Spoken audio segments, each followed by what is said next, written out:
Hello বন্ধুরা, শুভ সকাল। দেখো, আজকে আবার অনেক দিন পর নিয়ে চলে এলাম আমার ব্রেকফাস্ট।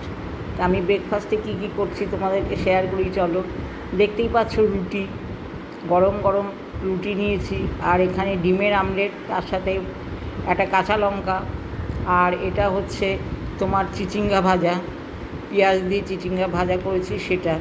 আর এই যে কাটা আম, একদম মিষ্টি গাছের পাকা আম, গাছ পাকা আম।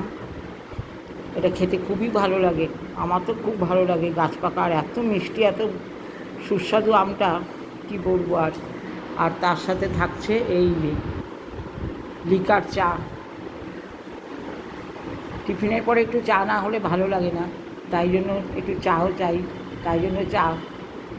তো দেখো বন্ধুরা, আমার ব্রেকফাস্টটা কেমন হলো তোমরা অতি অবশ্যই কমেন্ট করে জানিও। আর তোমরাও তো সবাই নিশ্চয়ই ব্রেকফাস্ট হয়ে গেছে, তো নাও তাহলে এখন ব্রেকফাস্টটা শুরু করি। টাটা আজকে বন্ধু, রাখছি।